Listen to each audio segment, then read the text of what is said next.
Alrighty, ladies and gentlemen, we are back once again. The new year means new Run It Back. This week we were reviewing Seven, the David Fincher classic, and I'm joined by my guys as always, Mr. Adam Schubert and Ian Hawley. I'll start off with you, Shuby. Shubes, how you doing this week, brother?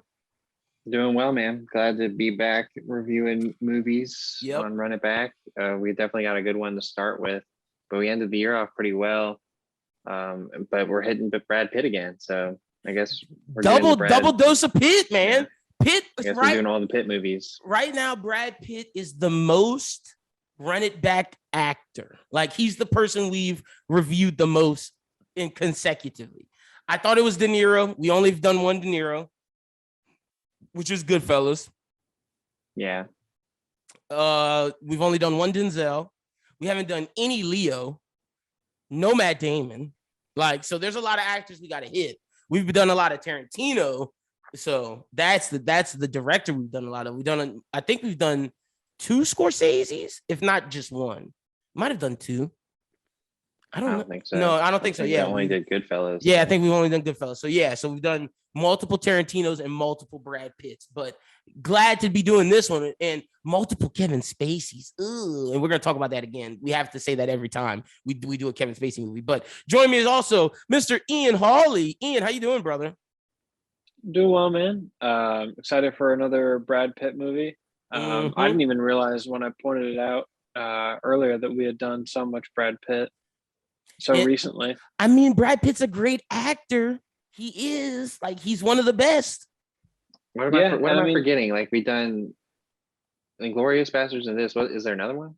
I think that's it. Yeah, that's it. Okay, never mind. Yeah, we've only done 2 Brad Pitts, but that's the most we've done it by one actor. So, like, watch. I have the playlist right here. I'll give them all to you. Bastard, Scream, Forgetting Sarah Marshall, Midsommar, Training Day, Usual Suspects, Batman: Mask of the Phantasm, Blade Runner 2049, Step Brothers, some anime stuff, then Goodfellas, Pulp Fiction, Scott Pilgrim, Superbad, The Good, the Bad, the Ugly, Akira, Godfather, Black Klansman. So we've done more Jonah. We've done 2 Jonah Hills. But one was supporting, one was lead. So, like, Brad, we got to just combine the Jonah and the Brad and do Moneyball at some point. We got to do a Leo movie first. Yeah, no, that's a fact. And we'll talk about that at the end of this. But today, doing 7, as you know, the categories go as follows. We give our opening thoughts. We have the background. We have scene run through. We have best scene. I have a theory about this video. We have Are We Sure's?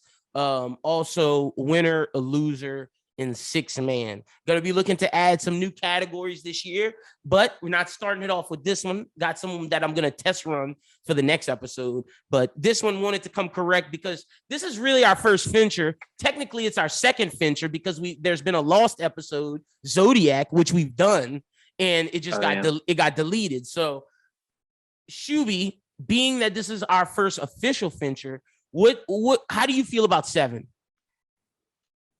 Well, I mean, 7's one of my favorite serial killer movies of all time. It's a movie to me that feels like it feels like a different movie in a lot of ways, but it also feels like a TV show, which is like weird for like a good movie to say something about that. Like, it reminds me of like a really awesome episode of Criminal Minds with backstory I care about. And see, the thing to that is this movie, you don't get True Detective if this movie doesn't work. Like, this movie 100% gives me True Detective vibes.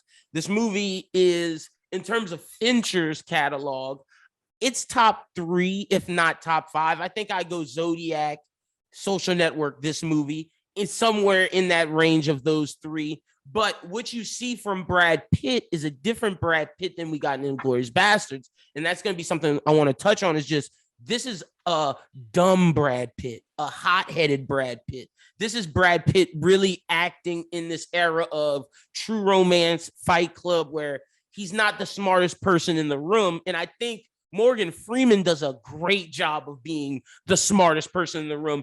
And it's crazy because you don't see a lot of Morgan Freeman, I'm young, spry movies where he can really get into his action acting bag. And we never put Morgan Freeman up there with the Denzels, the Leos, the Robert De Niros, the Pacinos. but Morgan Freeman 100% is up there. If you look at his resume, he has Shawshank, he has this.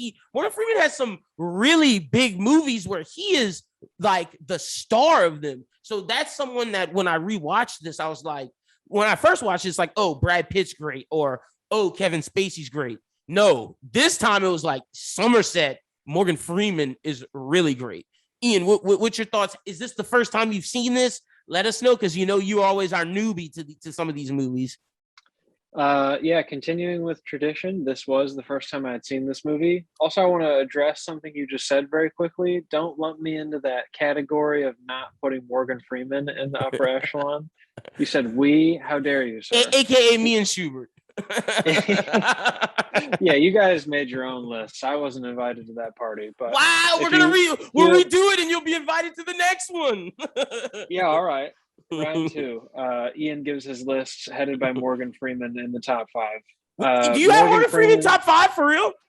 Morgan Freeman, just if you look at the array of work that he's done, I mean, Morgan Freeman had his own like Stephen Hawking show. I think it was called Through the Cosmos or Through the Wormhole or something. He did.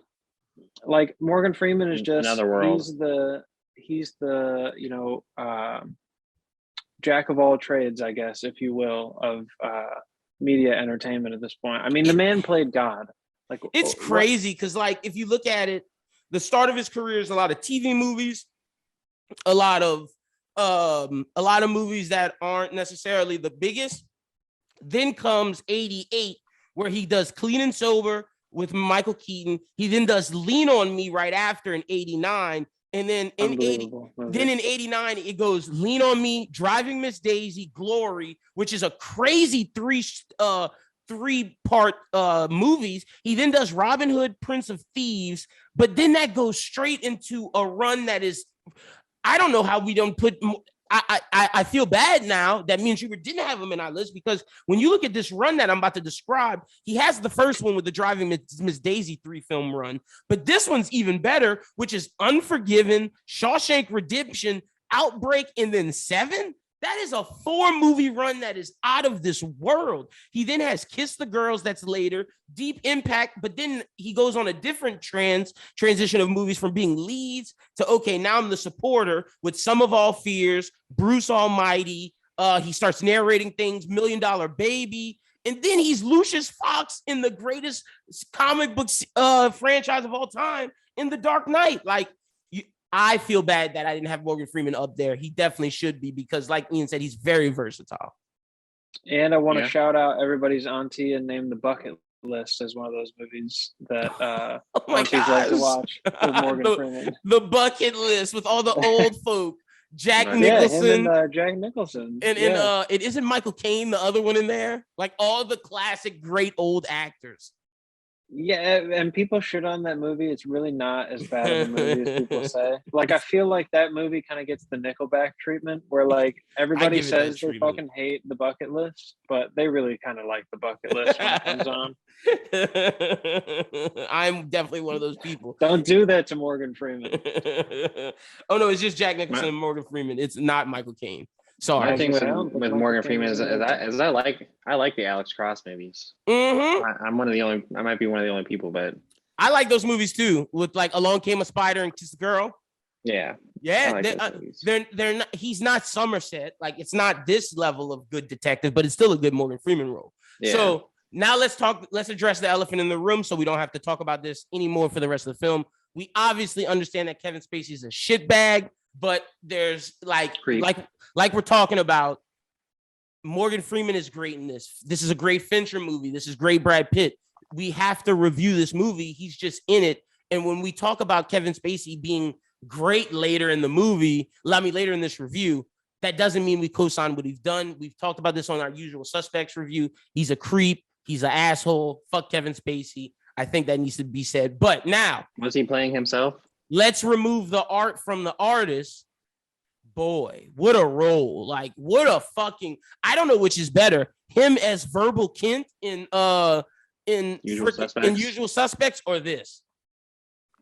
Probably Verbal, because it had more to do. For sure.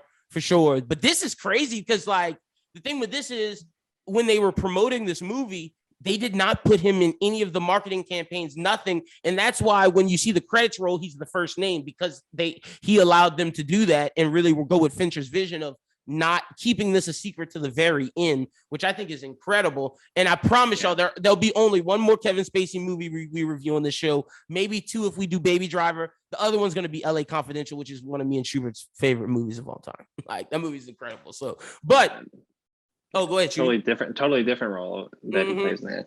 But yeah, I mean, I noticed that when I was rewatching it this time. I think it's like the third time I've watched it, where like I marked it in the credits. I was like, oh, he's not in the credits. Exactly. He's not in the opening credits. Nope, not at all. They hit it on purpose. And if the movie wasn't so much about him, I would have made an argument for Six Man, because he's not in the movie, but for like the final 15 minutes. But because the movie's so much about him, he has to be a starter. And his performance was incredible. Just when you hear him, detectives, like that scene is just such a great scene.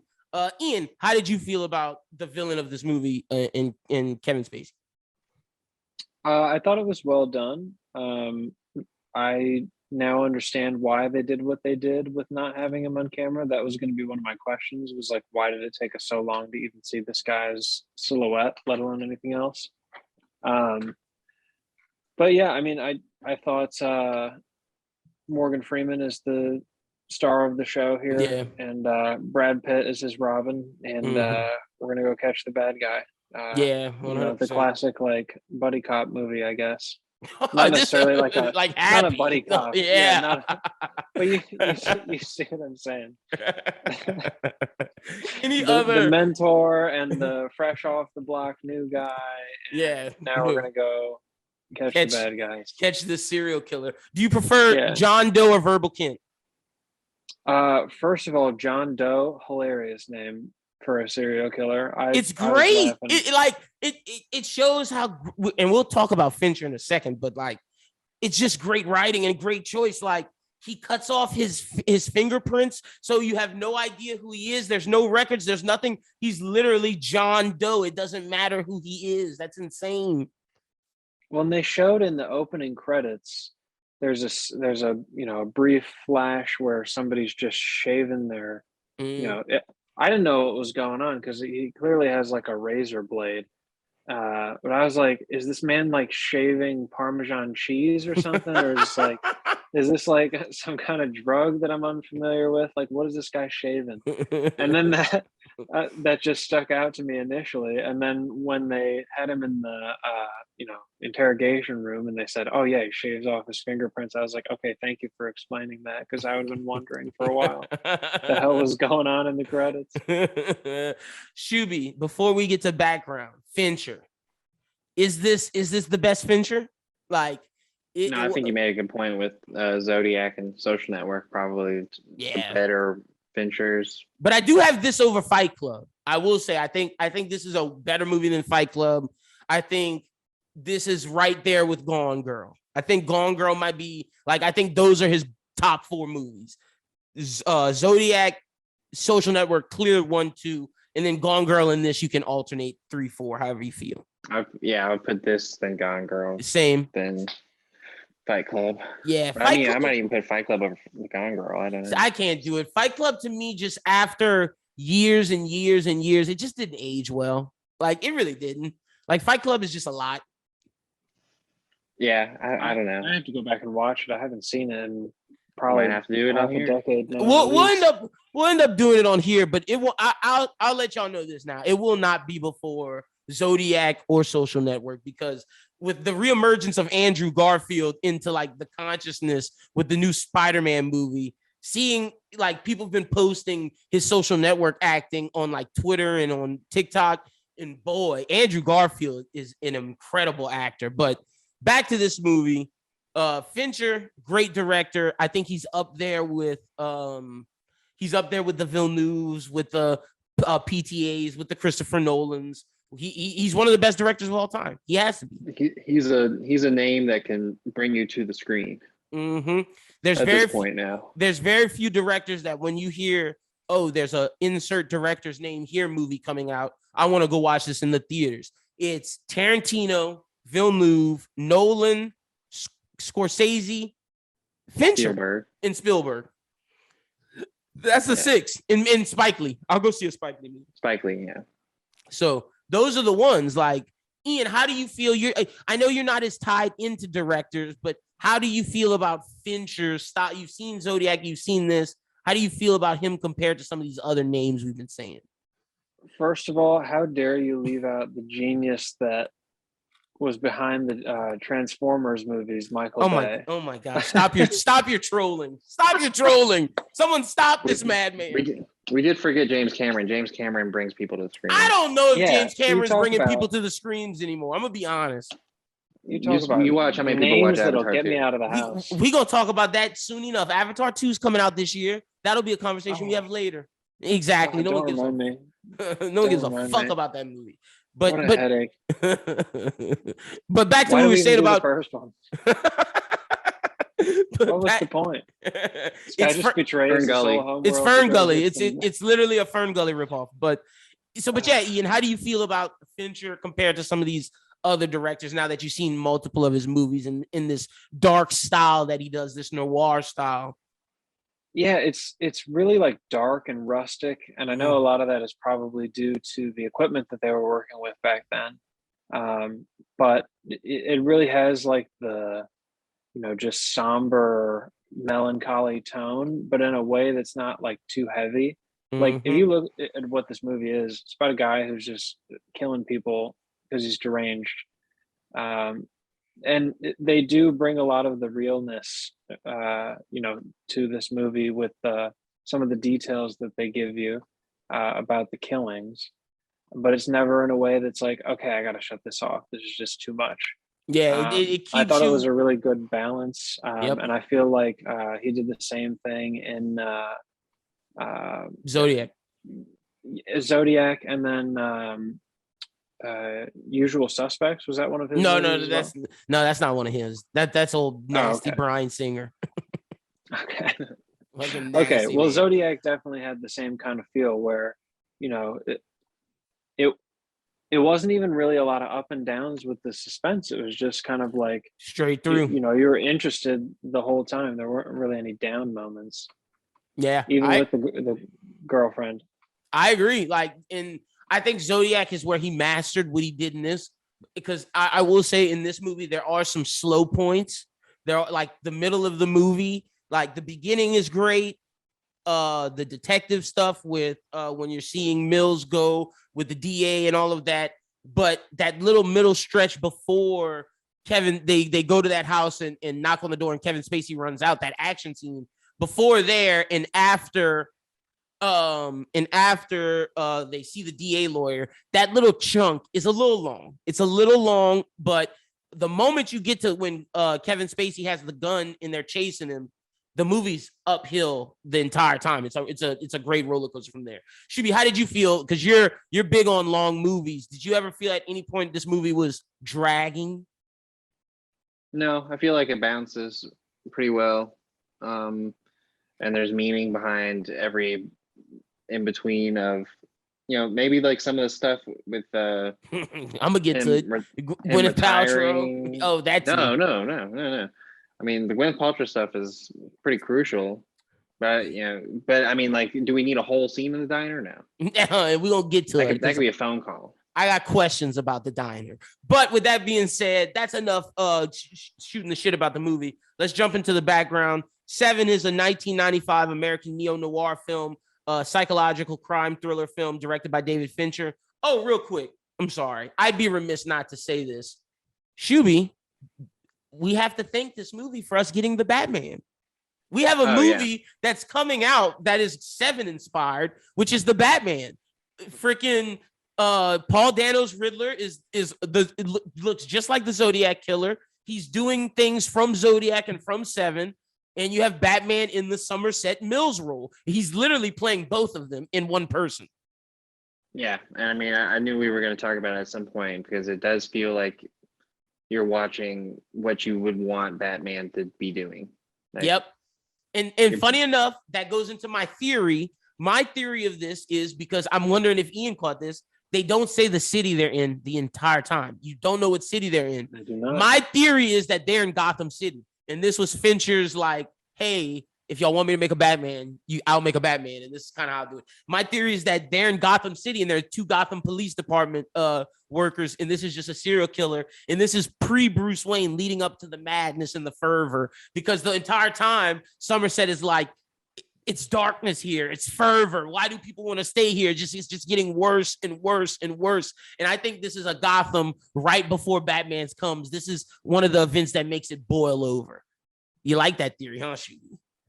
I do. I mean, I think it is more so that I noticed it this time around where I'm like, yeah, they never mentioned what city this is. Never, not one time. And my theory is it's Gotham City in Batman. I feel like Fincher was reading Batman and was like, okay, I can't use Batman, but I'll make a movie that's in Gotham right now. Ian, do you like that theory, or am I stretching? Well, so really the only mention they even have of geography is when they're in the diner scene, which you're so quick to shun. The Tracy says, I don't even know her name. Upstate. I just know it's Gwyneth Paltrow. For 2 hours, right? You were there for those 2 hours. I was. 2 minutes or whatever. Is that sexist that I know every male character's name and does not know Gwyneth Paltrow's name? Literally the only female character. Fucked up, but I didn't know her name, bro. Gwyneth Pal. But yeah, she says they came down from upstate, from his last job. She's like, it's such a different vibe out there. That's what I'm saying. They came from. So I was assuming New York. And see, that goes into my Gotham theory, because Gotham is kind of either sometimes in New York, sometimes in Chicago. They're coming from like upstate New York, the suburbs, like real country living, and now they're in big bad Gotham, and it's shitty. It's super. Have shitty. You ever been to New York? Well, I do have something about that. Let's get to the background, and that'll answer that question. So, just had to get my 7 theory off. But Ian, you're gonna have to watch the new Batman movie because it's heavily inspired by this. Did you guys at home notice how Linda didn't answer the question of whether or not you've been to New York? I have been to New York. I have. I haven't been to New York City. I've been to Albany and Schenectady.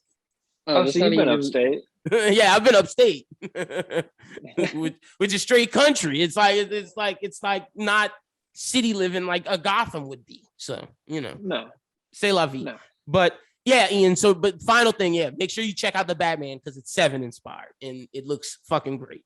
But all right, 7 is a 1995 neo-noir psychological crime thriller directed by David Fincher and written by Andrew Kevin Walker. It stars Brad Pitt, Morgan Freeman, Gwyneth Paltrow, Kevin Spacey, R. Lee Ermey, and John C. McGinley. The film tells the story of David Mills, a detective who partners with retiring William Somerset to track down a serial killer who uses the 7 deadly sins as a motif in his murders. The screenplay was influenced by the time Walker spent in New York City trying to make it as a writer. Principal photography took place in Los Angeles, with the last scene filmed near Lancaster, California. The film's budget was $33 million, released on September 22nd, 1995 by New Line Cinema. 7 was the 7th highest grossing film of the year, grossing over $327 million worldwide. It was well received by critics and was nominated for Best Film Editing at the 68th Academy Awards, losing to Apollo 13. Let's look at the 68th Academy Awards, because as we always do, we have to question the Oscars. Did they get it right? So in this awards, the best picture was Mel Gibson for what movie did he do? Hold on, here we go. For Braveheart. 7 wasn't nominated. This was the nominations: Braveheart, Apollo 13, Babe, Il Postino, and Sensibility. Come on, Shuby. 7 should have been nominated over at least Sensibility, Babe, and Il Postino. And it definitely should have won over Braveheart. Braveheart's not that great of a movie. So yeah, I was trying to look that up. So we're talking the 67th? No, the 68th. The 68th Academy Awards. Well, I'm just not seeing that. The 68th is in 1995. I'm looking at it right now. The 68th, I got Best Actor winner was Nicolas Cage. Yeah, that's right. Leaving Las Vegas. Okay. Yeah, Gotcha. you're right. And Best Picture's Braveheart, which I don't think they should have won. I don't know. Braveheart's pretty good. Also, funny enough, Kevin Spacey had Usual Suspect and Seven come out at the same year. Brad Pitt also had 12 Monkeys, which is why he wasn't pushing Seven. Now, I will say Morgan Freeman should have been nominated for Best Actor. He should have. Morgan Freeman was that good. Yeah, maybe. I need to look at that again. But yeah, so Babe should have definitely been out Best Picture. And, in today's age where Best Picture has 10 nominees, it would have been in. It should have beat Braveheart. It should have won. I'm sorry. Braveheart is... Ian, have you seen Braveheart? I don't know if it beats Apollo 13 either. I mean, those are like really good movies. I've seen Braveheart. Yeah, Apollo 13 was dope as well.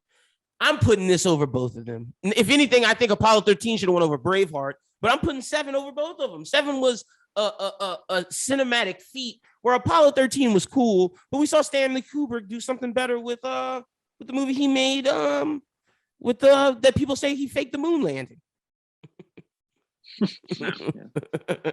So, I mean, come on, man. What are we talking about? But Ian, real quick, Braveheart or Seven? I like I don't know. Braveheart is a classic, man. There he go. I don't know. I've only seen this movie one time. Fair enough. I don't know if I'd be going off recency bias if I picked it, but I did really enjoy this movie. I think it's definitely of the same caliber. Okay. I don't think it's wrong to, have one opinion or the other. Fair enough. Let us know in the comments how you feel. Should this have been nominated for Best Picture? I'm saying yeah, and I think it should have fucking won. So, all right, back to what we got. The primary influence for the film's screenplay came from Andrew Kevin Walker's time spent in New York City while trying to make it as a screenwriter. He said, "I didn't like my time in New York, but it's true that if I hadn't lived there, I probably wouldn't have written Seven." So, a dude was probably getting mugged. He was probably having a hard time seeing all the crime and shit. He was like, "Oh God, this is terrifying. Let me go write about it." Yeah, you could tell how he felt about his apartment by the way all the apartments in the show looked. Nasty. They're all just rundown, nasty ass. Grimy. Places. Yeah, bro. Doof.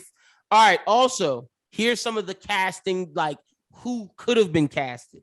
Walker envisioned William Hurt as Somerset and named the character after his favorite author, W. Somerset Maugham.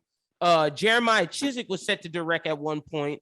During pre-production, Al Pacino was also considered for Somerset, but he decided to do City Hall. Denzel Washington also was considered to be the role of Mills, and Sylvester Stallone was up for the role of Mills, but they really wanted Washington the most to do a Washington and Gene Hackman partnership or a Washington and Al Pacino partnership. Robert Duvall was also up for Somerset.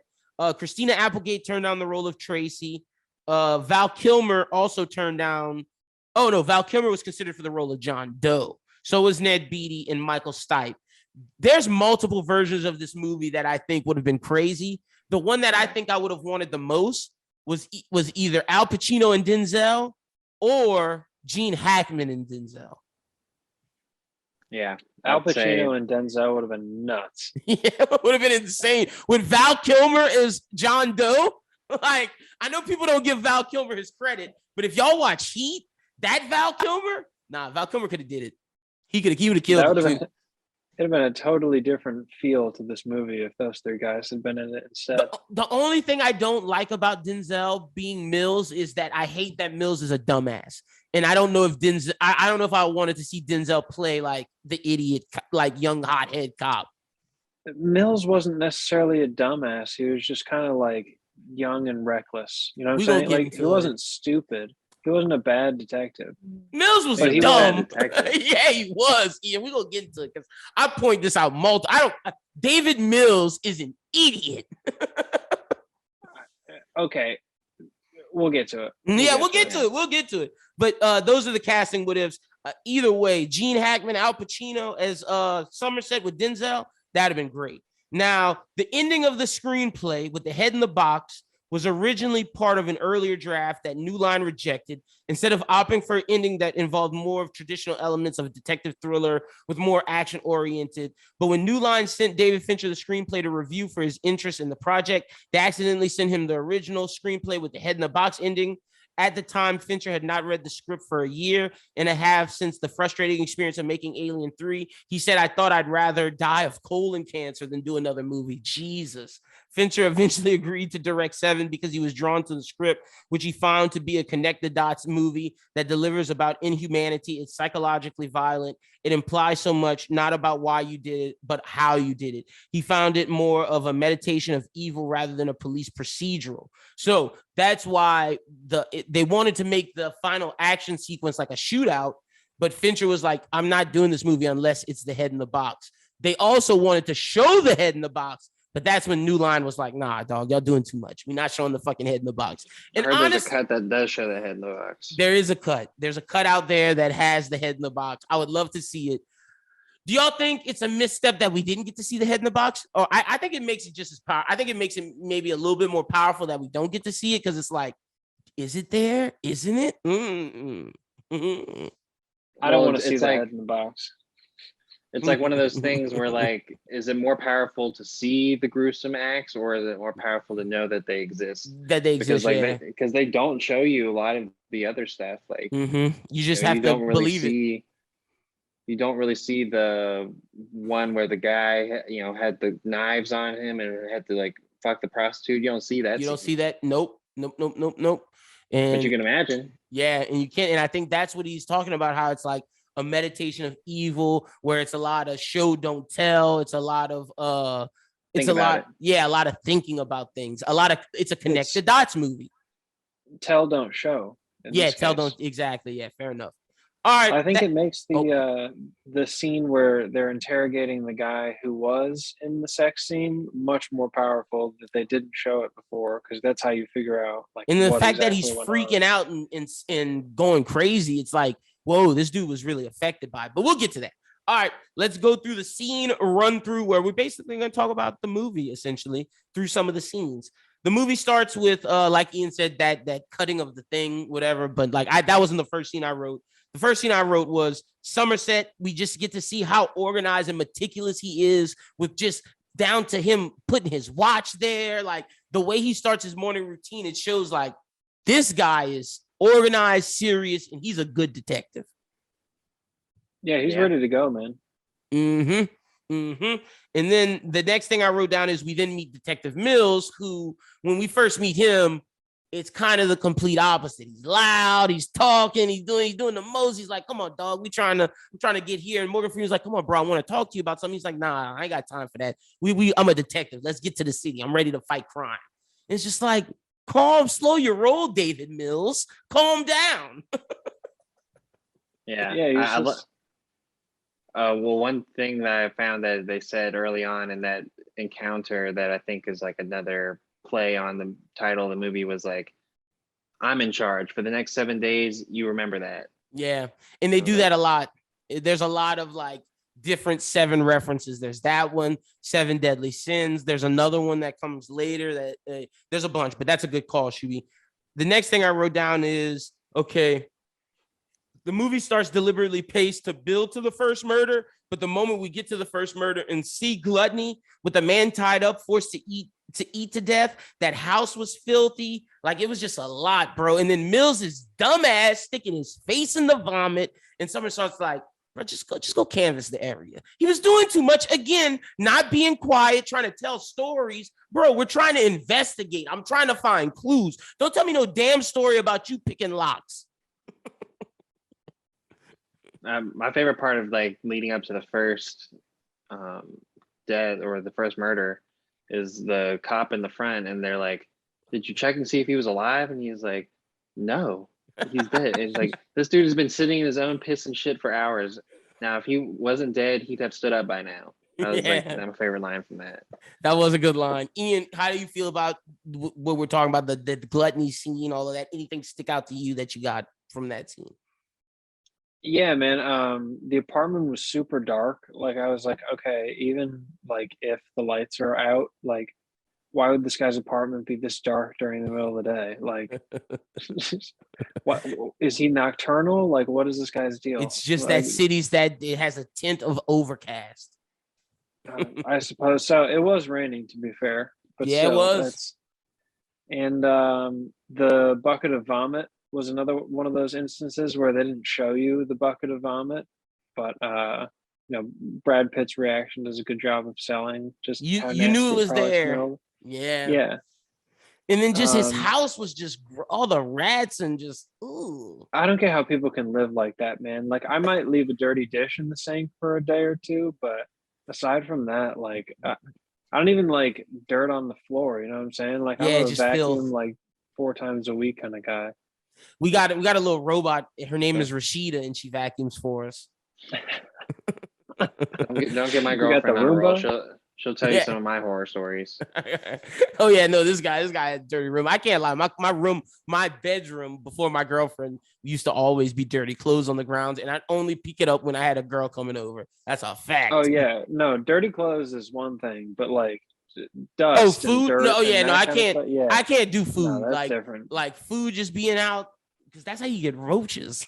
Like, That's what I'm saying, man. Or just like foodborne illnesses, like mold and shit. Like I don't want some nasty rotten food out in my house. Mold sketches me out. I can't lie. It does. I had a situation like that, but you know, that's a different conversation. That's a different podcast. But yeah, man, the gluttony thing was just a great way to show, okay, this guy's like an interesting killer. Like he forced this dude to eat to death. And like that's when we go to the fucking whatchamacallit. We go to the corner. The corner. Yeah, the corner, and he's talking and blah blah. And Mills is like, English, and I'm just like, you fucking dumbass. Like he's basically like he gorged himself to death, and it was like almost. And when they showed like the size of his like organs, I was like, oh my gosh. And it took 4 guys to put him on the table. It was just like, geez, this guy is just, he died in a painful way. Yeah, ironically, before that, he had won the Nathan's hot dog eating contest. Oh yeah. Okay, so the next, my favorite line is when Mills is in the car and they're going to the corners. Is just don't jerk me off, man. Just don't jerk me off. And I'm just like, Morgan Freeman sitting there probably like, shut up. Brad Pitt's so good that this is like one of the few times that I actually hate a Brad Pitt character. That's how good he acted this. Yeah, see, he is pretty hateable. I want to know what the culture and the context was like back then of saying don't jerk me off. Because like, to be fair, it's 2021. That was 1995. That's much closer to 30 years than it is 20. So who knows? Maybe people are definitely saying it. More acceptable back then. It 100% was. But they wouldn't say pause after. Yeah, no, it doesnn't matter what context now in 2021. If you say don't jerk me off, we're gonna have some problems. That's why I had to write that line down. So the next thing I got is Somerset calling out Mills in front of the captain, saying he shouldn't do this case. And Mills was like, hey, talk to me. He's like, all right, bet you shouldn't do this case. And I was just like, fuck yeah, Somerset. This guy Mills hasn't shown you anything to be able to do this gluttony case. No. He said this shouldn't be your first case. Yeah, this should be your first case. Exactly. No, you shouldn't do this. See, this is you're just spinning the narrative to support your theory that Brad Pitt's character is dumb, and I won't allow that. Now, I do think that his rush for hurry was part of the reason that they didn't get all the facts at the crime scene. Fuck yeah! That's why he had to go back later to gluttony to figure out some of the stuff, like and make the connection that it was the 7 deadly sins. No. Don't blame Brad Pitt on them waiting for evidence to be analyzed. They found plastic shavings in the guy's stomach, and that's what made him go back to see what the plastic shavings were all about. And that's when he saw the skid marks on the floor from the refrigerator being moved. But I think once again, wait, spin the narrative. Nope. Time out. Blame Brad Pitt. Flag on the play. Simple procedural wait times. Flag on the play. Wasn't he supposed to canvass the area? Exactly, Shuby. He was supposed to go talk to witnesses. He was supposed to talk to witnesses. Wait, let me finish. He was supposed to talk to witnesses because he couldn't shut up and kept distracting Somerset when Somerset's trying to look for clues. And I guarantee you, if Brad Pitt was doing his job the right way, being quiet, looking for things, he might have saw the refrigerator and they might not have needed the chips. So yes, I'm blaming Brad Pitt. You're one of those guys at work who, when they're training new guys, the new producers, you tell them to sit down and shut the fuck up during your show, don't you? You don't. No, I don't. I do not. That's false. actually became friends with one of the new producers, Charlie Long. Shout out to our guy. He listens to the podcast. And I actually trained him really well because I got trained really well. And I got trained well the first time. The second time, not so much. And I didn't want that to happen to someone else. So exactly. So then you're telling me that if you're Brad Pitt, you're not allowed to say anything to the guy? No, you can say something, but bro, time and place. Like, you're not going to, for example, as a producer, if we're doing the show, you're not going to be like, so we're talking about sports. You're going to be like, middle of the show, yeah, man, this one time when I was in Arizona, I was good at foul picking and picking locks and whatnot. Like, bro, what does this have to do with the damn game? Unbelievable. You know can't just have true. A conversation with the guy? Not while we're trying to do business. We could do it in the break. Like, let Morgan Freeman I'm not giving you my off time. My break time is my time. Wow. We get to know each other on the clock. I'm already here for 8 hours a day. What if I don't like you? Then I've spent another 30 minutes with you. I'm gonna use company time for this. But my thing is, okay, well then you can't get mad when they say you shouldn't be on the case because you wasn't doing your job right. Boom, Ian, gotcha. Because you trying to talk with David Mills instead of doing your job. Unbelievable. Not spinning. Guy sniffs a bucket of puke and isn't allowed to react. No, it's not that. It's the talking before that. Schubert's got his head in his hands. So wait, okay. How did y'all like the chief? I thought he was a decent. Oh, the chief was great. The chief, his real name is he goes by his middle name Lee, but it says R. Lee Emery. And he's also the guy who played the drill sergeant in Full Metal Jacket. Oh yeah, he is. Good call. Yes. Ian. Yeah, okay. That guy's really good. And I thought he was great in this. And compared to like other police captains, I think he's up there as like a good police captain. Yeah, he was. See, this was one of my things at the beginning of the movie was like, I don't know why the other cops didn't respect Somerset. Like, you could tell in that very first scene where there's like the woman kills the husband in front of the baby. The very, initial a little racy. Scene. I felt it was like a little racism. What you're talking about, like when the cop other was like, cop, yeah, he was basically just like, "Fuck you." No, it wasn't like because Somerset just comes in and starts asking a bunch of questions, and the guy doesn't want to deal with all of his questions. He's like, we're gonna be happy when you leave, guy. I felt it was like authority issues, a little racy, like a combination of all that. Don't want to do his job. I just don't understand. Like, obviously, the chief has respect for him. Yeah, the chief. He's probably the best guy. Yeah, his best workers. But I don't understand why the other cops wouldn't at least, like, even if you don't like the guy, you probably have some respect for him. No, you're right. I agree.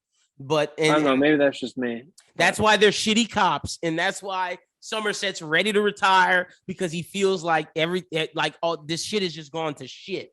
But okay, so the next scene I have is next is the attorney's murder.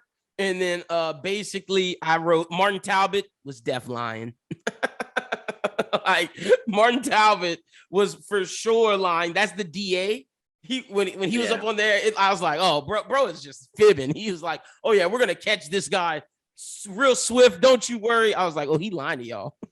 Well, no, because he gets to say that because he's not actually working on the guy, case, the case with the guys trying to catch the guy. He's like, "Oh yeah, we're gonna get him," but he's like, "We got our best people on it. We got a rookie David Mills from the suburbs,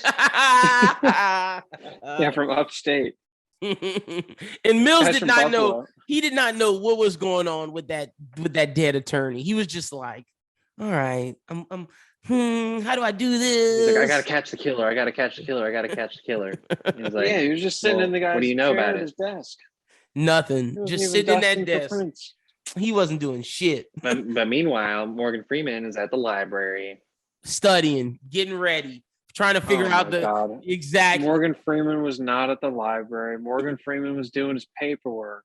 He was at the library, like Schubert said. That's the next part. He was at the library. He had not gone to the library yet. He was on a different case. I don't know. I thought he went to the library. He was working on. Oh yeah. Oh no, you're right. He didn't go to the library into his office. Yeah, he didn't go until after. Conversation with him. He says, "I don't think you're leaving. I think you're bullshitting, guy." Yeah, you're right. That does happen. And that's when he hands him the plastic shavings. So then Morgan Freeman goes back and finds the note behind the refrigerator, and that's what leads him to the library in the first place. Because after the second killing, he realizes, oh shit, it's tied we're gonna together. have the 7 deadly sins here. We're about to have 7 killings. Yep. Okay. So how did y'all feel about the 7 deadly sins motif? I love that. I think that's a great like serial killer thing. Like I'm killing 7 different people for 7 days based on these different sins. I liked when they brought it into Dante's Inferno from reading shit. And that's when I was like, all right, Mills, maybe you should listen to Somerset. He's telling you some stuff. And then Mills kind of read some shit and then was like, I kind of understood it. Not really. And he brought up the Dante shit. I was like, okay, Mills. That's when I was like, all right, at least you're doing your homework. Yeah, I mean, it's using the 7 deadly sins is definitely always a good move when you're trying to create the mindset of the serial killer. I think what was best seen through this movie is Somerset figuring out like what it takes to have this thought process. Yeah. And what kind of person does that make you? Yep. Ian, how do you feel about the motif that was used in this? It's good, man. I think the characters being who they are really benefited from that motif. Morgan Freeman is the super deep analytical guy, like really breaking down the philosophy behind the whole thing. A true detective. Whereas Brad Pitt is more interested in the who, what, when, where, and why of the whole thing. That he's just looking at the case at kind of the face value, which I guess, for perspective reasons, them working together can be good. And that's honestly why Brad Pitt's mentality is why at the end he got taken advantage of. But we're gonna get there. We're not there yet. But that's why. Okay, so yeah, like you brought up the stuff about the shavings. I wrote that down. He goes back to the gluttony scene. That was a great scene. Somerset figures out it's based on the 70 deadly sins. And then Mills's wife wanted to meet Somerset, so he went to their house for dinner. I'm just like, okay, I get it. You want to know who your husband's working with. You want to make sure he's okay. But then after dinner, Mills and Somerset discuss all that shit, the Dante shit, and they explain the yell fire situation instead of rape. But then that's where you get to the diner the next day where Mills's wife is sketchy. Don't come ask my partner to go to the diner with you to then tell him that you're pregnant, but don't tell me. That's fucked up. That's a little sketch. Don't tell me you didn't think that when she called him that she was trying to bang Morgan Freeman, because I thought that. I thought that too. I was like, oh, she's trying to be sketchy. Okay, Gwyneth. Okay. That's why I didn't fuck with Tracy. I was like, yeah, it's me and Mr. Jones shit. Some skis ball shit going on at the same cafe every day. They got a thing going on. That's what I'm saying. People over the age of 60 know what I'm talking about. Are we talking about that diner scene? Yeah. Right now? Yeah. Because when I've watched it this time around, and we've been watching enough movies that like shit like this hits me now. I got into that diner. I was like, that's the diner from Training Day. It is. Yes, it is. I was waiting for him to, I knew he was going to bring that up. That there's that diner is like a famous diner that's used. It's 100% in Training Day. And it's in another movie that we love. It's in Training Day, Catch Me If You Can. Yep, that's Old School. Yep. Mr. and Mrs. Smith, $1 Million Baby, 500 Days of Summer. Those are the notable ones. Mm-hmm. Yep. So that is a very special cafe. So shout out to that. But boy, I don't like Tracy. Thought she was being a sketch ball. So the next scene I wrote she wasn't being a sketch ball. Oh, she didn't have any friends. So you want to go be friends with Morgan Freeman's old ass? Yeah, the guy's what, like 40, or not 40, probably 50? 20 or 30 years older than she is. She wasn't trying to bang Morgan Freeman. She already had a bun in the oven. Well, then why was she trying to be friends? Google didn't exist back then. You didn't have where you could go with your problems. Bro, go to a Lamaze class. Go to a mother's coming soon class. They hadn't even lived there a week. So you go get up Somerset? Like Somerset's the guy that's like exudes fun. She couldn't go to OnlyFans for gratification. She had to go. So it's the 90s, man. She had no other options. Why would she go to OnlyFans for gratification? she felt lonely at the house. She wasn't sure if she wanted to have the baby. She wanted to go back upstate to the country with all the dumb country boys who would buy her. Why people are doing OnlyFans nowadays? I guess I guess that's what the Michigan OnlyFans are doing. No, that's the farmers only. We wildin'. Oh geez. Okay, so the next thing I wrote down is she didn't want to talk to him, so she was with Somerset and let's go to lunch. She was having Mills's baby. Okay, and the next thing I wrote down is this is where the movie gets fun. Mills and Somerset go after the guy. Mills gets shot. Well, yeah, we skipped the whole sloth thing. Oh, go ahead. My bad. I didn't write down nothing about sloth. Well, that one was one of the worst. Yeah, that was wild, man. It was. That was a good killing. Yeah, Ian, what did you think about that first time watching that? At first, I thought the guy was definitely dead. But I would have I don't even like like the idea of wearing a wig. Like if I was the guy who had to play that guy who was lying on the bed, I think I'd have been too wigged out to do it. Like, even though I know it's me and it's fake, like that. Oh yeah, sloth. That's where they drained all the shit out of him. Yeah, that. Yeah, the guy was basically like he looked like David the Elf. He was a live corpse, pretty much. Yeah, he was a husk. It was just like all the shit, fluids and shit drained out of him. Ooh, well, it was nasty. And that's like the most crazy part about John Doe, in a sense, because he had that dude strung up for a year. Yeah, to that day. And that shows how long he's been playing. He had removed all of his fingernails and put them in a jar. The guy was not messing around. That just shows how like John Doe is one of the best serial killers in movies for just how meticulous and execute. Like he's one of the few where everything he set out to do happened. Like he did not lose. John Doe won.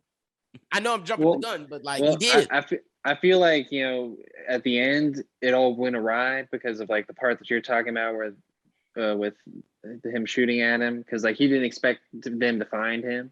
So like most of everything that led up to that, because I think we also skipped over like the prostitute. No, that's after. That's after he gets shot at. Okay. Yeah.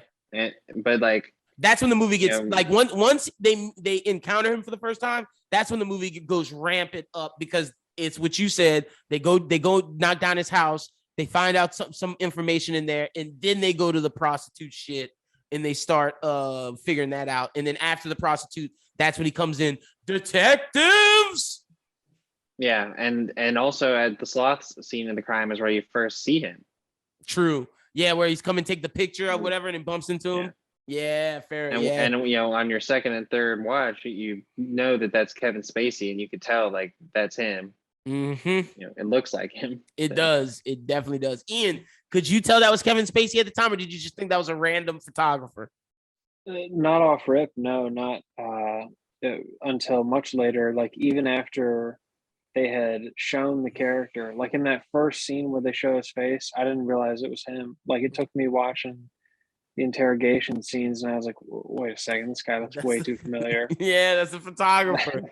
Just shows how good they did the damn thing. But okay, so now we're to the scene that I was talking about. Man, it just shows like he had Mills to a T. He had Mills down, and it makes sense in the car when he's like, "I let you live, partner.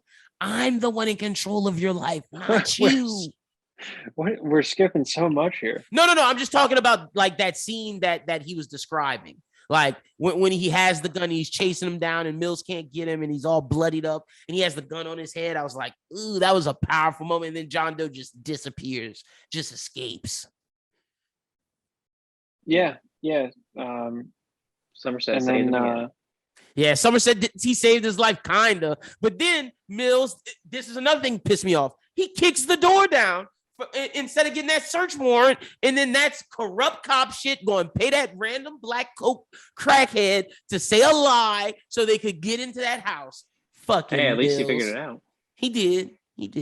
And then that's called business. That's called dirty cop. That's what that's called. That's how you get shit done around these parts. And Can't wait for the system. They find all kinds of shit. 3 weeks to get a warrant. And by then he's gonna be gone. But they find all kind of shit in there, but no fingerprints. I thought that was a big moment when they were like, "Yeah, we're finding all this, but there's 0 fingerprints in here. And Mills is like, I don't believe that shit. Yeah, look again. I thought Brad Pitt did not do a very good job of playing like the authority figure in those scenes, like where he was talking to the, like beat cops or whatever. Or just, but I think that's part of his character because he's just a shitty cop. I actually think Brad Pitt's killing it right there because Mills just sucks. Mills, he's not a shitty cop. He's just an inexperienced cop. That's why Morgan Freeman says this shouldn't be your first case. He doesn't go into the chief's office and say, yeah, you should fucking transfer this guy to, South Florida. We don't need him here. Well, because they need the bodies. That's why they didn't transfer his ass. He wants to train him up first, Fair. But then I got to give Mills some credit because this is where he's opening up to Morgan Freeman. Morgan Freeman's like, we got to read these books and read the manifesto. And he was like, maybe you're right. He's been preaching. Like, maybe there's more to this than just what I've been thinking. Maybe we need to do more research into it. That's where I started to give Mills some credit when he started to listen to Somerset as a detective. And boy, there were so many just books and books and books of shit. When Somerset started reading that out of one of them, I was like, wow, this guy's crazy. Yeah, no wonder Mills went and got the Cliff Notes. You had to, bro, because like that was basically Morgan Freeman said it would take for like I forget how many men it would be, but he was like it would take 2 months. No, that was about the that was the notebook. What we're talking about. Yeah, that's what we're talking about.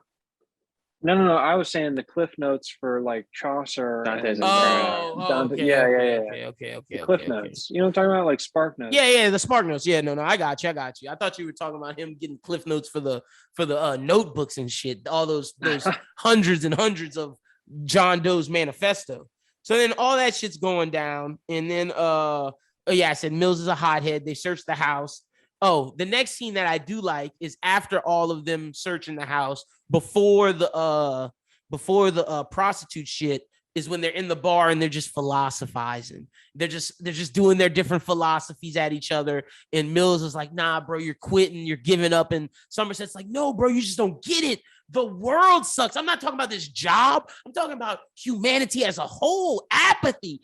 Fuck that shit. Like, why can't we just be good people? And I was like, oh, I've had drunks philosophy conversations. This is awesome. This is that.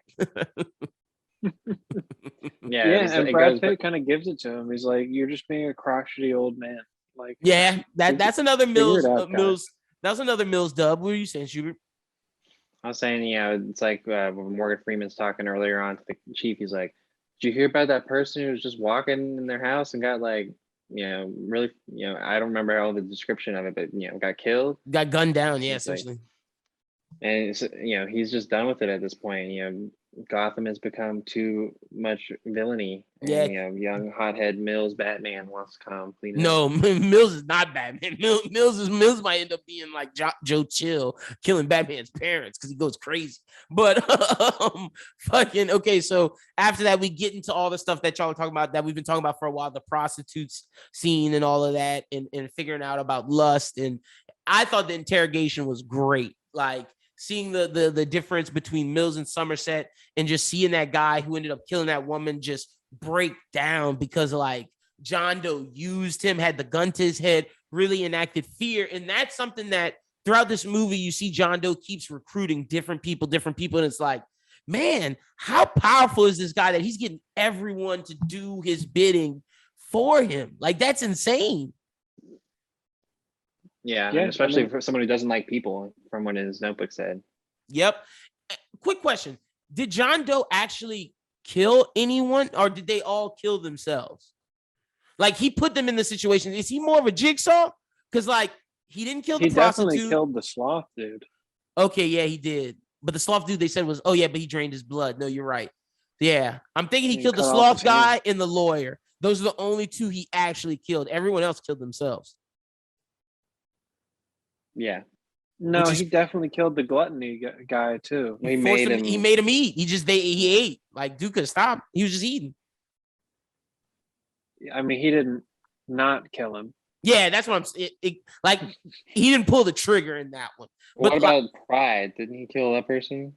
Pride. That's the Cut their lawyer. nose Yeah. off. No, that's the No, lawyer. Oh, that's No, Greed. Greed is the lawyer. Greed. Oh, okay. So he killed Pride Greed. is the lady in the bed with her nose cut off. No, she killed herself. Remember, it was like either take yourself and live and be scarred, or take the pill. And she took the pills because she couldn't live with the fact that she was scarred. That's why I brought it up, mainly because of her. Yeah.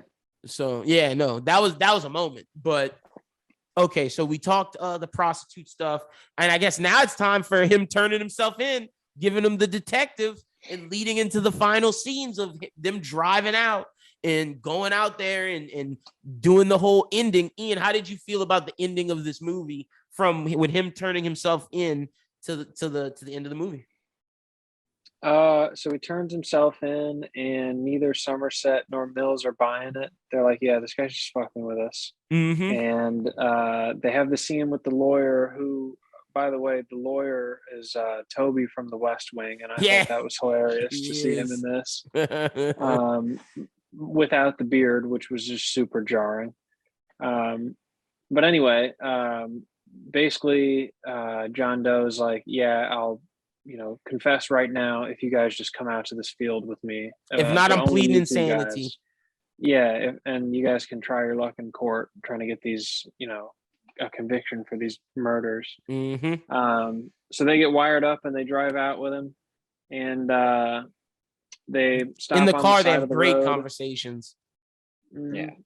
And they get out, and they see this van's coming speeding down the dirt path towards them. So Mills stays back with John Doe, and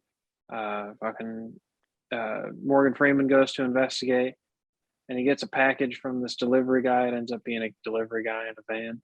Mm-hmm. He gets a package and opens it and is just shocked. Yeah. And he's running. While this is going on, he's running back. Throw your gun! And John Doe are talking, and John Doe's basically, telling him, He's yeah, like, I killed your wife, guy. Yeah, you got a good life. I went love to your life. house, and yeah.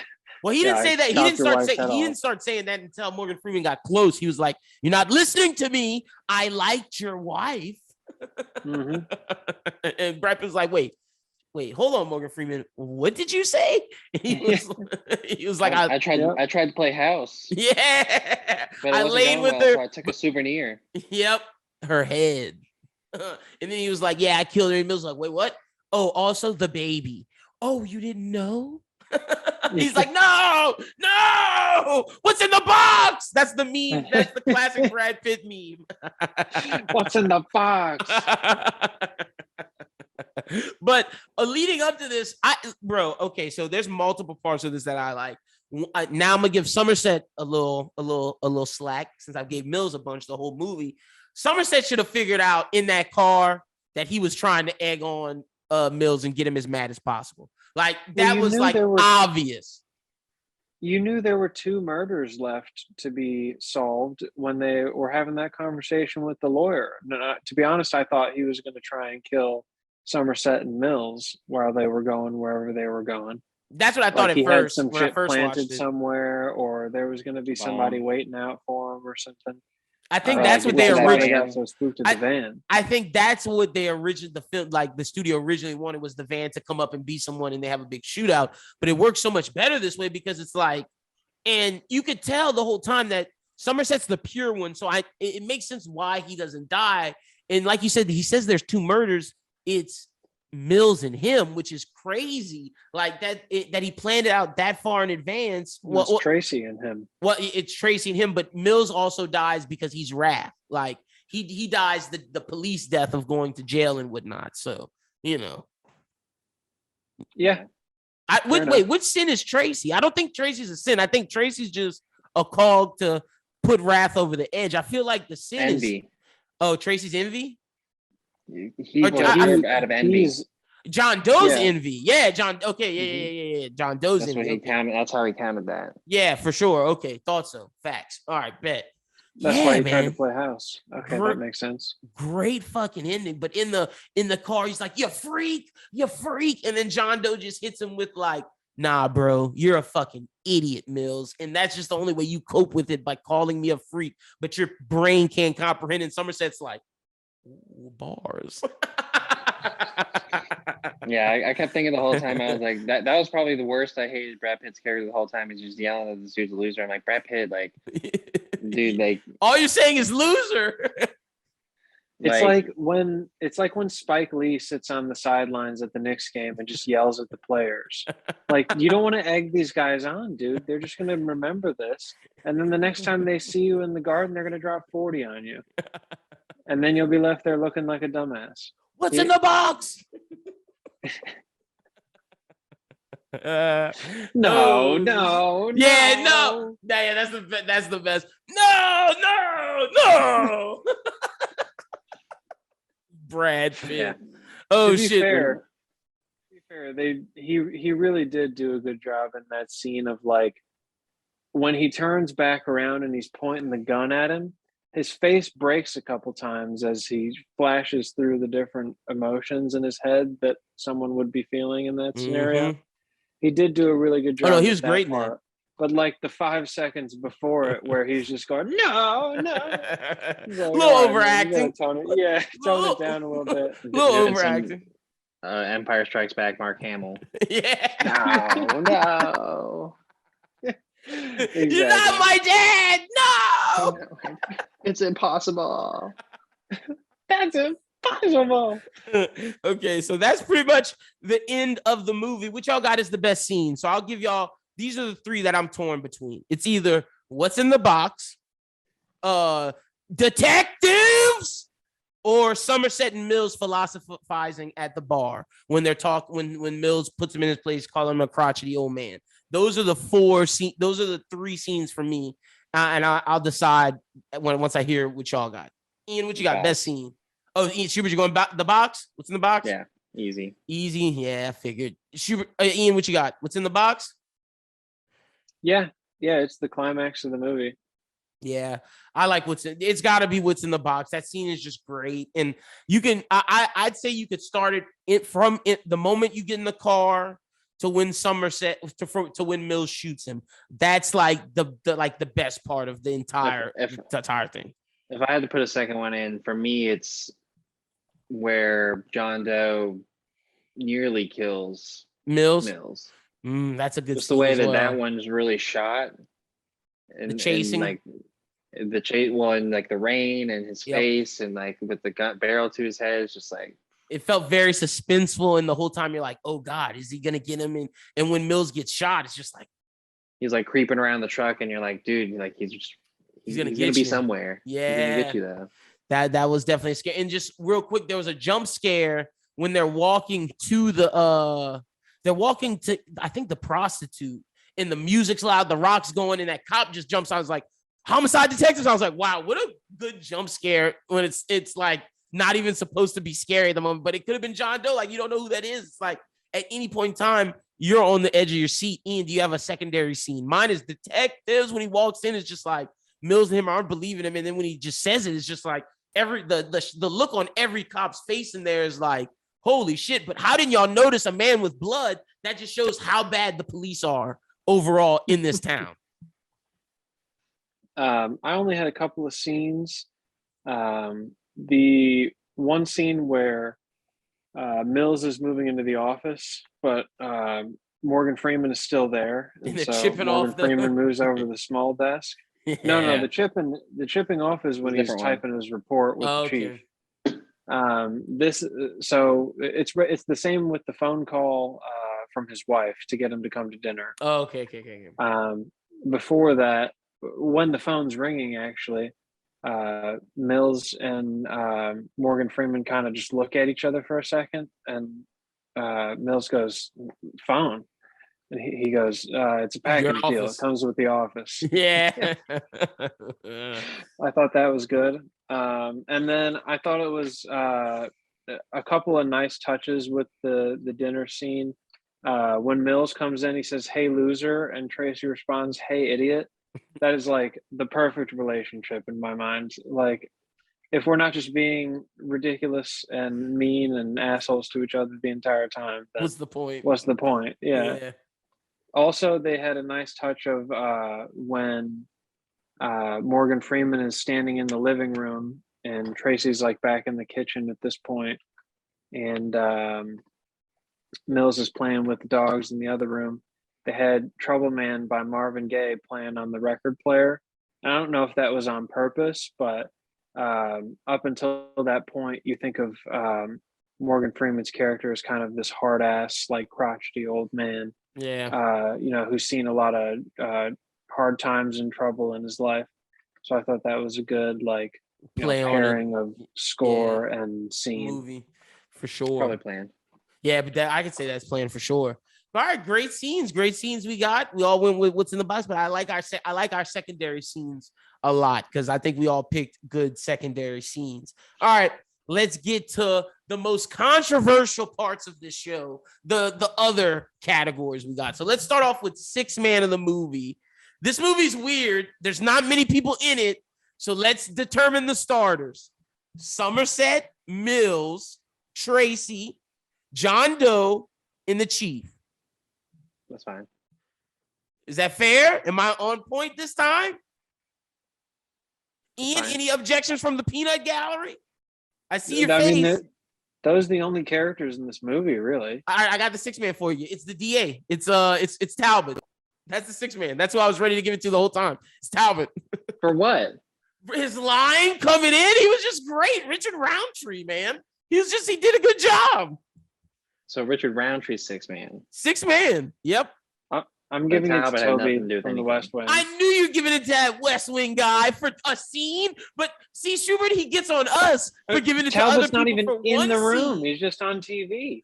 Talbot he's in the room when they're talking to the lawyer. He's in a scene in the scene. It's sceneception.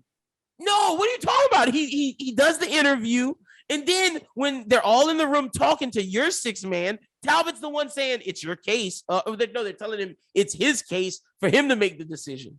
And Talbot makes the decision and says, okay, Somerset and Mills, y'all go. I didn't realize that was the same guy. Yeah, it's the same guy. That's why I'm giving him six man. He had multiple scenes. There you go. All right, that's fair. I respect that. Bet. Yeah. I win this one, Ian. Well, I just am a big fan of Toby from the West Wing. That's fair. I like to see him do other things. Well, my six man doesn't have a name. He is listed in the credits as Greasy FBI Man. Played by Mark Boone Jr. Because without Greasy FBI Man, they don't find his crib. Wait, can I tell about you the guy who's helping him with the library card scam? Yeah, the FBI is doing. Oh, okay.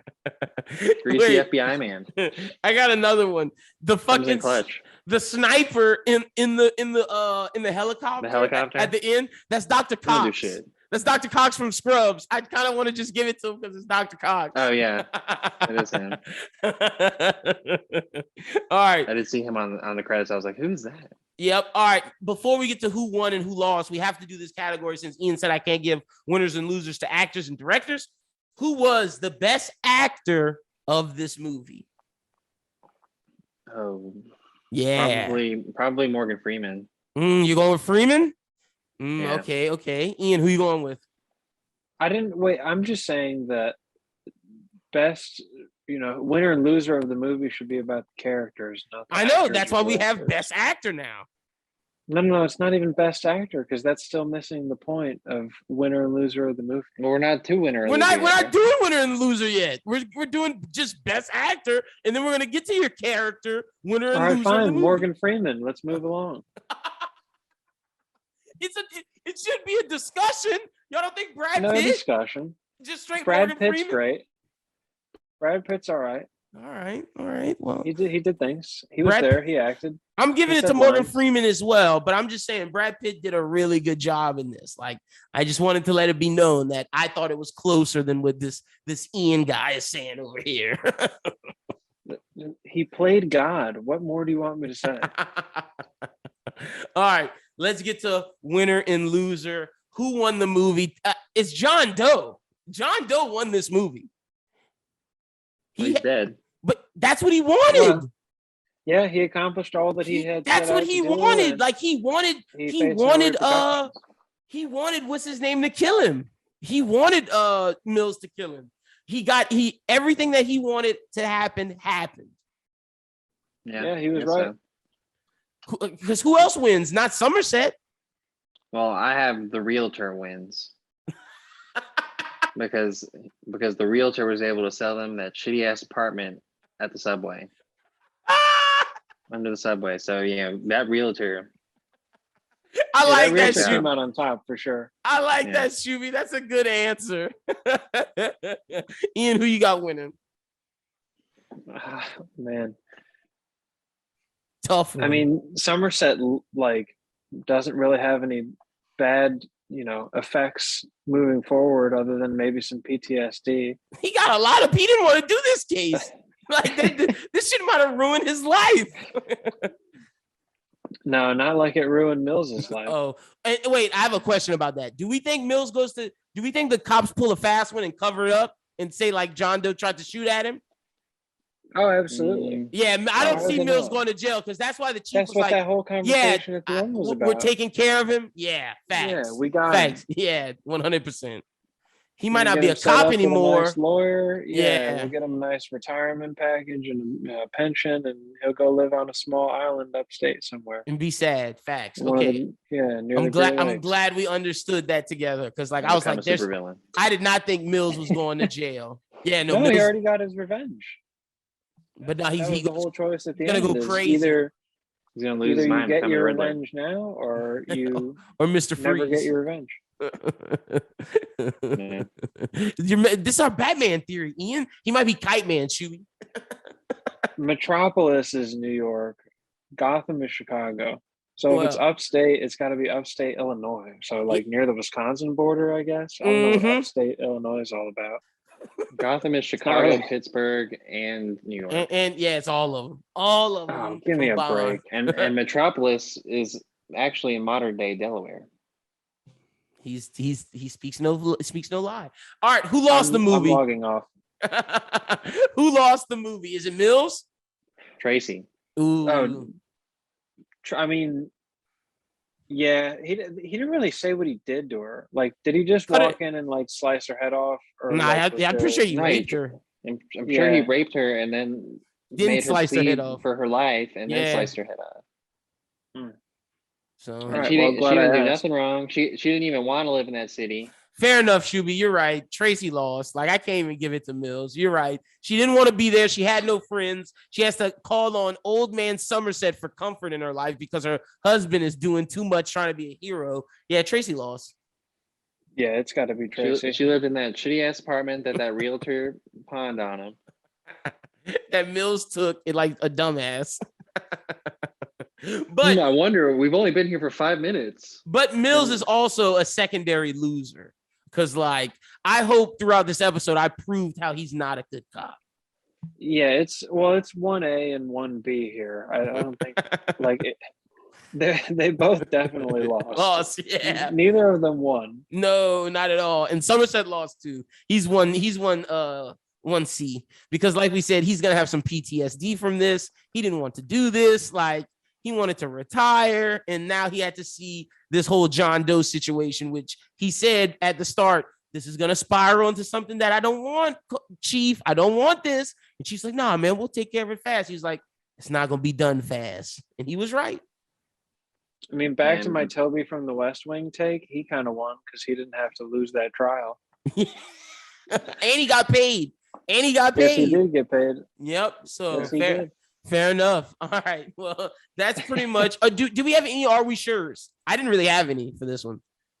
I think this was a pretty cut and dry movie. Are we sure that Kevin Spacey can't, shoot one of those dudes if they're just standing still? Yeah, some of those were pretty bad misses. Yeah. True. That chase scene. True. Also, are we sure Kevin Spacey had what's up with that limp? But he was running all well in that chase scene. Well, because he jumped out the window at one point. Oh, yeah. And they showed there was a big pool of blood where he landed. But I thought the limp was before that. So the limp happened after that? All right, if it happened after that, then that makes sense. Actually, that's because they were saying at one point. They were saying he had a limp. Yeah. So I don't know.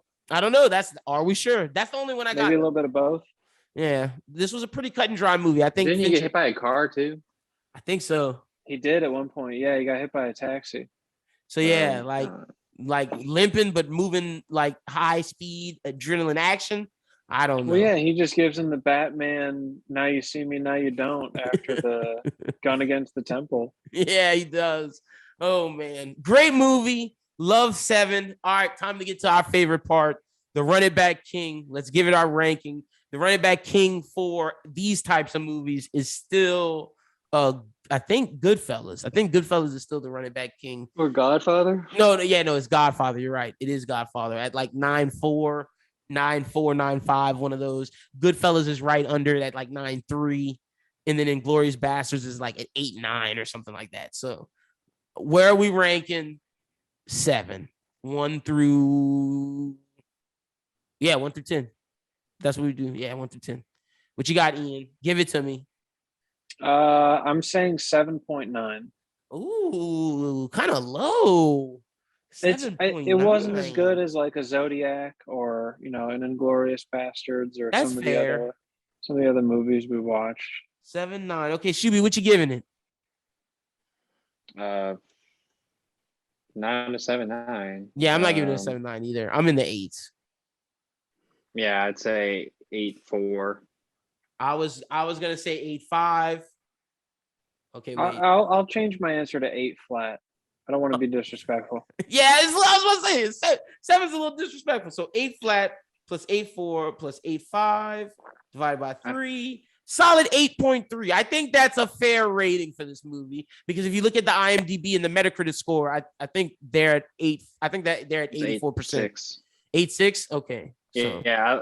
I like to think of my initial rating, and then I look at the IMDb rating and the Rotten Tomato score. And my initial thought was 8.5, and then I saw IMDb had it at 8.6, and Rotten Tomatoes had it 82%. And I was like, right, yeah, I'm at 8. So we're at 8.3. I think that's a good score for this. This puts it right under Pulp Fiction, which came in at an 8.4, which I still think we need to redo at some point, a re-ranking of that. But 7, you're right. It does fit here because Fincher's going to have some that challenged for the running back king in Zodiac and Social Network. I think both of those movies can crack the 9s. I think both of them can, which we will get to at some point. But next up, fellas, we're doing Leonardo DiCaprio. It's time. We haven't done a Leo movie yet. And I'm letting y'all know right now, me and Ian, we're talking about this. We're not putting it up to a poll. We're going to decide between us 3. This is one for us. We've done a bunch for y'all. It's going to be between Wolf of Wall Street, The Departed, Revenant, and we said one more. And Blood Diamonds. Schubert's face at Revenant. No, we're not doing fucking Blood Diamond. I think Django was the other one we said, but he's a side character.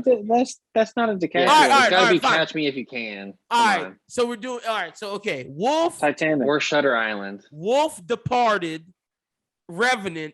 I like Catch Me If You Can. It'll be between those 4.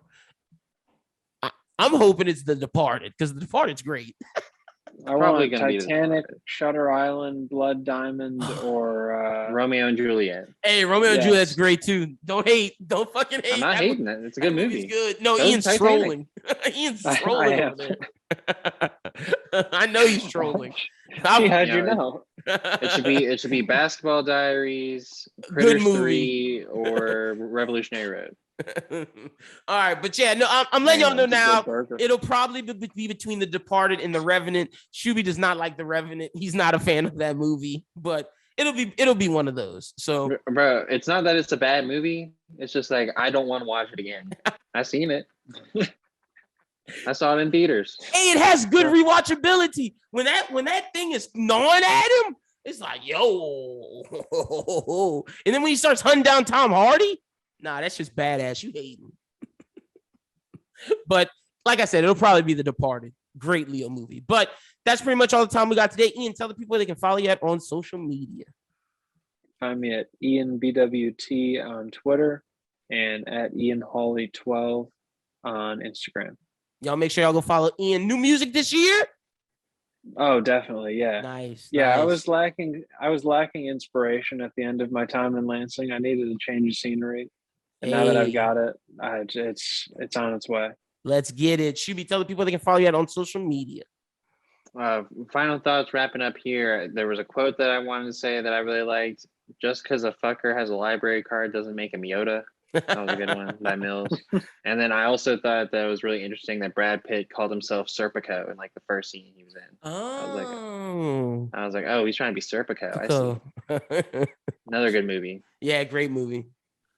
But yeah, you can follow me on Twitter and Instagram at aschubert14, Letterboxd and TikTok at AdamBWT. You doing dances now? Bro, we're on the top. I'm trying to figure it out. You know, Lyndon's got out here doing anime reviews, so you know, I might try and figure out the green screen stuff and maybe it's Ian. You should get on the top. I'm telling you, TikTok's one of the best social platforms out, bro. It's so fun. I can't do it. I'm boycotting. I was boycotting, and I've only had it for 12 days.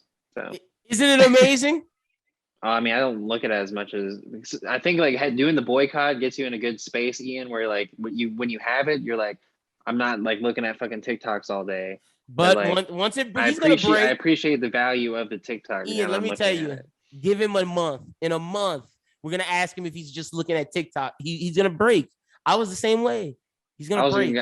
Before we started, I was gonna show y'all a TikTok that I was watching while y'all were talking. See, he just got to get his feed together. Once his feed is tailored to him, sports, movies, he's gonna watch constantly. I'm telling you. But y'all make sure y'all go follow him. Be sure to check out Bros Who Binge this upcoming week.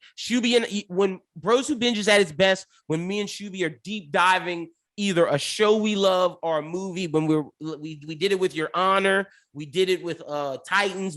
That's how people grew to love us. And we have a show that we're reviewing now in Peacemaker. And boy, we are excited. So y'all make sure y'all check that out. You can follow me at LinBWT. Follow the Bros Who Think at Bros Who Think. Be sure to check out the most recent episode of the Bros Who Think podcast out now. New anime talk will be out this week. We're reviewing Attack on Titan, Demon Slayer, and Orient. Bunch of new shows. Be sure y'all check that out. Be sure to check out the Discord discussions. Look, we decided that we wanted to make content with you, the fan, you, the supporter. What Discord discussion is, members of the network will get on Discord and talk about different topics with you, whether that's movies, TV, sports, whatever.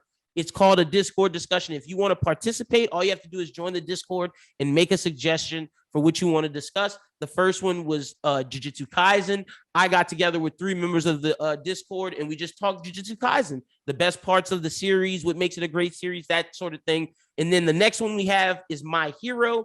A member of the Discord, me and Christian Hollinger, talked My Hero for about an hour. So we're doing this. We want to make you feel like you're a part of the network, like you're a part of this community, like you're a part of the family. And that's what Discord discussions is for. So make sure y'all check that out. And if you want to join the Discord, link is in the description below. But that's all the time we have for today. For Ian, for Schubert, my name is Lyndon. We'll be back probably in a week and a half, 2 weeks at most, with a Leo movie, more than likely The Departed. So y'all get ready for that. Until then, have a good one and peace.